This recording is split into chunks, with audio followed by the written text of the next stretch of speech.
Hiya Ray, great to meet up with you at the range as usual today, and once again a super session.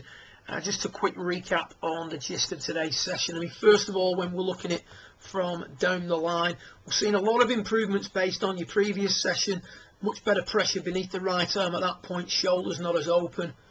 However, the club early in the swing has rolled behind us and rotated open. So the club face at this point has become a little bit too open to the arc of your swing, and it's also too much inside and behind you. Whenever you see a player doing that, you can see there that the left shoulder doesn't work down sufficiently, so consequently the player's inclination to the ground is compromised. So there's a number of things happening there.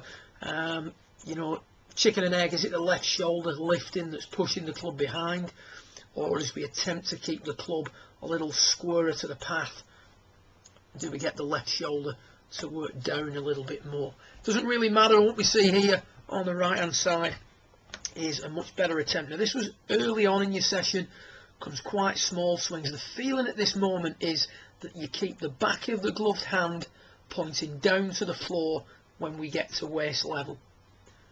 Now in order to do that, you can see straight away now the club is much squarer to the arc. The shoulder pitch is on a much better tilted angle, and we haven't raised up with the head quite as much.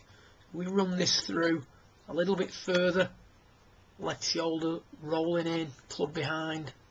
From there now we've got a lift to the top, right elbow creeps away from the side, left wrist cuts, a lot of height gained, a lot of movement away from this line as well, away from the wall if you will.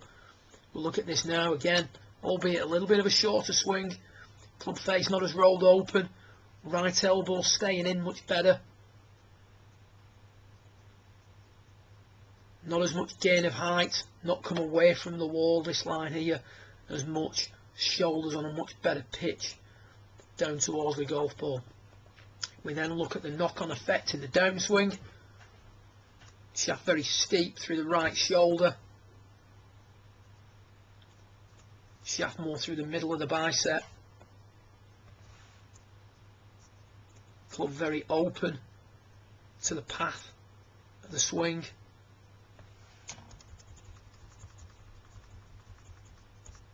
club now squarer to the arc,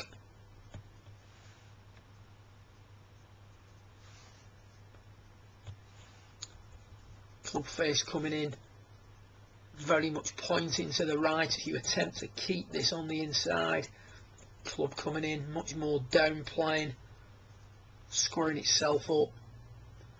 Here now we've got to flash at it and bend everything left at the last minute, and we know what that causes. That causes a ball that curves to the right. We know we're bending it to the left. Elbows are separating, a lot of face rotation. This one now, we didn't quite get that, but you can see there now, much better hit out at the golf ball. Arms more fully extended, left elbow folding more naturally.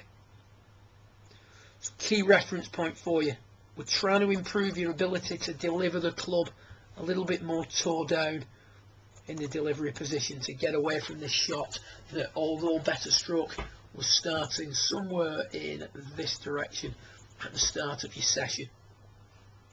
In order to do that, we're going to try and hood it a little bit more, close it to the path a little bit more during the early part of your swing, which also has a knock-on effect of getting the left shoulder to work down more, keeping the club a little bit more in line with the hands. You can see there the club's over the toe line, very, very good position, and also allowing you to maintain your inclination to the ground a little bit better.